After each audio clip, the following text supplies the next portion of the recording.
Hi students, very good morning. Dear students, you all are very warmly welcome on our YouTube channel. Dear student, the lesson number 2nd we have started and already two parts. Part number 1, India before the times of Shivaji Maharaj. Part 2, these two parts already I have uploaded. Now this is the part 3. See, this lesson is quite big. For your better understanding, I have divided these lessons into 4 parts, and the 5th part of this lesson it will be exercise. Understood? Here we will start from the do you know. Yes.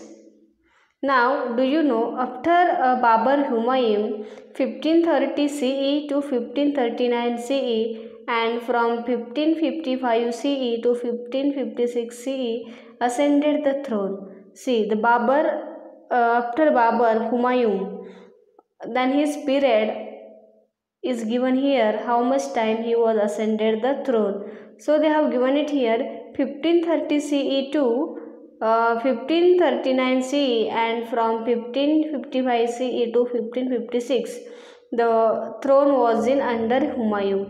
He was defeated by Sher Shah, and to whom he was defeated by Sher Shah. Sher Shah established the Sur dynasty on the throne of Delhi, and when he has defeated the Humayun, he has established his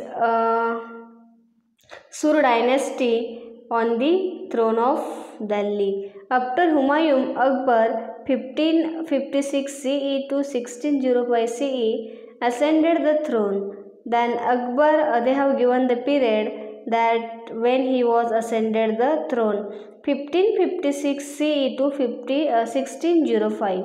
There was a battle between Akbar and Hemu at Panipat in 1556 CE. And there was a battle between whom, dear students? Hemu and Akbar, where it was at Panipat when in 1556 CE. Yes. Akbar's ambitions was to bring the whole of India under his one central authority. What was the Akbar's planning? What was the Akbar's ambition? His ambition was that to bring whole of India under his control authority. Yes. After Akbar, Jahangir 1605 CE to 1628 CE became the emperor, and after Akbar, who has become the emperor? Jahangir. What was the time? 1605 CE to 1628 CE. During his reign, his wife Nurjan played an active role in the administration, and when he was the king, his wife, name of his wife was Nurjan. She has played an active role in their administration.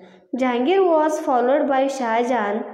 The time they have given here 1628 CE to 1658 CE as the emperor, and Jahangir was followed by whom? Shah Jahan. Yes. The next emperor after Shah Jahan, Aurangzeb, resigned for a very long time. See, the next emperor after Shah Jahan was Aurangzeb. Yes, he was there for very long time. After his death, the Mughal Empire became weak, and when Aurangzeb died, the Mughal Empire it had become the weak. Yes. Now we can go to the next. Akbar was the most powerful king of the Mughal dynasty. See, this is very important question. They have given here that who was the powerful king of Mughal dynasty? So, Akbar. When he tried to bring India under his central authority, he had to face oppositions. And when Akbar thought that he will bring all India under his control, so many dynasties opposed to him. Yes, Maharana Pratap, Chand Bibi, and Rani Durgavati struggle against him. See, which powers were oppositions to him were that Maharana Pratap was there, Chand Bibi was there, Rani Durgavati was there. Yes, their struggle is noteworthy, and their struggle was very much noteworthy. Now here we can understand how Maharana Pratap opposed to the Akbar. Yes, Maharana Pratap, after the death of Uday Singh, Maharana Pratap ascended the throne of Mewada. See, who was the king before Maharana Pratap? Uday Singh. When Uday Singh died, the Maharana Pratap, he had become the king of Mewad. He continued the struggle. Just we will go to the next. See here you can see the picture of Maharana Pratap. He continued the struggle for Mewad's existence. And for what he was struggling? He was struggling to become the Mewad strong. Till the very end, the struggle with Akbar to maintain his independence. And he has struggled with Akbar to maintain his kingdom independent. He has become immortal in history due to his qualities of valor, courage, self-respect, sacrifice, etc. And Maharana Pratap, he has become very nice, very immortal person in the history because of what, dear student, his qualities. What qualities he had? He was valor, he had courage, self-respect, sacrifice, etc. Yes. Now next, Chand Bibi. The Mughals attacked Ahmednagar, the capital of Nizam Shah's kingdom. See, this Chand Bibi we are understanding. The Mughals, they have attacked where? Ahmednagar, yes, the capital of Nizam's kingdom in 1595 CE. This Ahmednagar, it was the capital of Nizam. The Mughal army put the fort of Ahmednagar under siege. And what Mughal army done? They have put what under siege? The Ahmednagar, the fort of Ahmednagar under siege of Mughals. Chand Bibi, the capable daughter of Hasin Nizam Shah of Ahmednagar, bravely defeated the fort. And this, the Chand Bibi, she was the capable daughter of whom?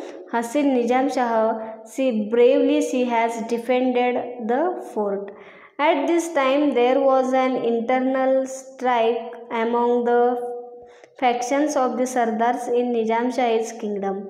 And see, at that time, what was there? There was an internal strike among what? Among the factions of Sardars in Nizam Shahi kingdom. This resulted in the murder of Chand Bibi, and because of that, the Chand Bibi's murder had happened. Later, the Mughal captured the fort at Ahmednagar, and when Chand Bibi died, then the Mughal, they have captured the fort of Ahmednagar. But the Mughals could not bring the entire kingdom of Nizamshah under their control. Yes, they have Mughals, they have took the fort of Ahmednagar under their control, but it was not possible for them to bring all Nizamshahi under their control. Yes.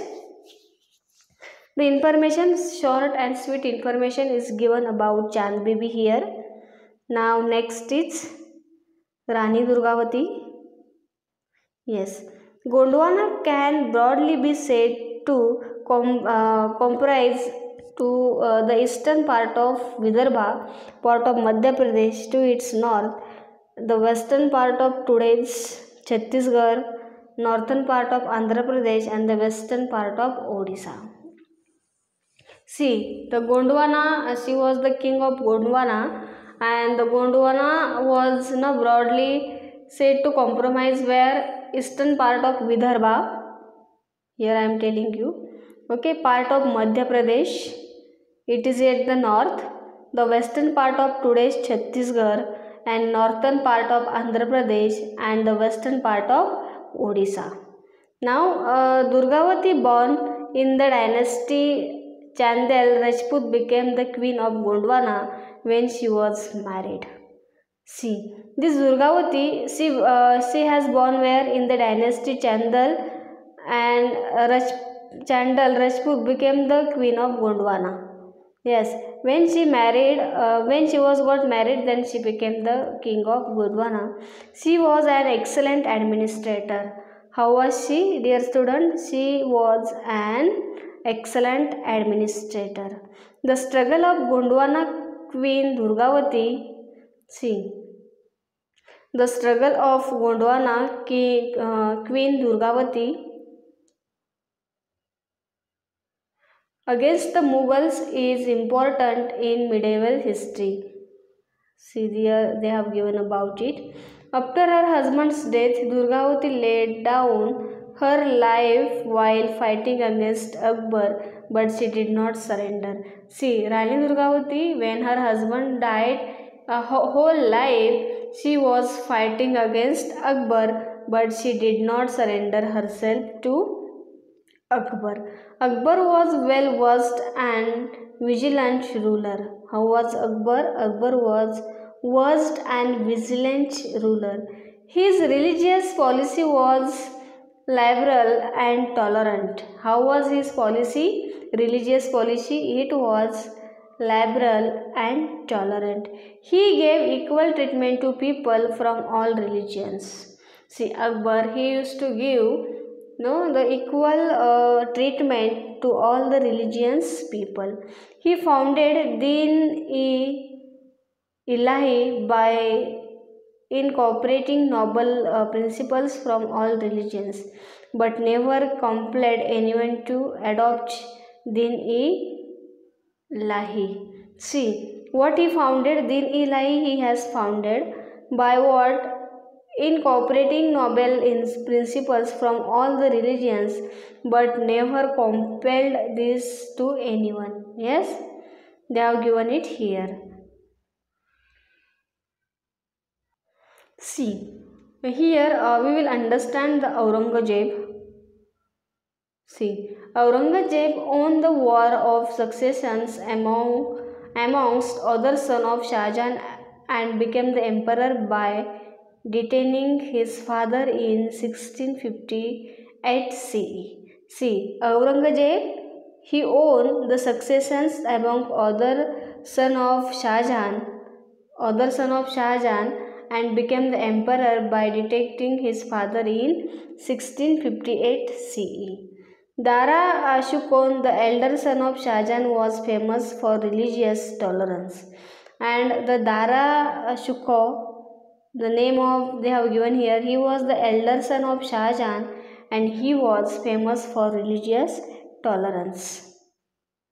He translated more than 50 Upanishads in Persian language.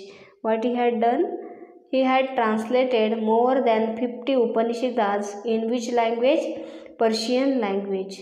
When Aurangzeb became the emperor at that time, the Mughal Empire extended from Kashmir in the north up to the Ahmednagar in the south and from Kabul in the west up to the Bengal in the east. See, when Aurangzeb he has become emperor, what he has done?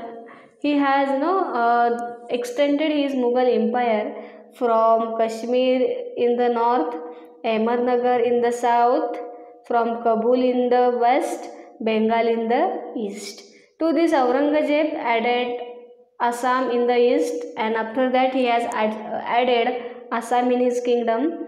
Then and the regions of Adil Shahi of Bijapur in the south and Qutub Shahi of Golconda after the ended these kingdoms. And then he has added afterwards Adil Shahi of Bijapur in the south side and Qutub Shahi of Golconda after the ended these kingdoms. Now dear students, this conflict with Ahoms that we will see in the part 4. Thank you.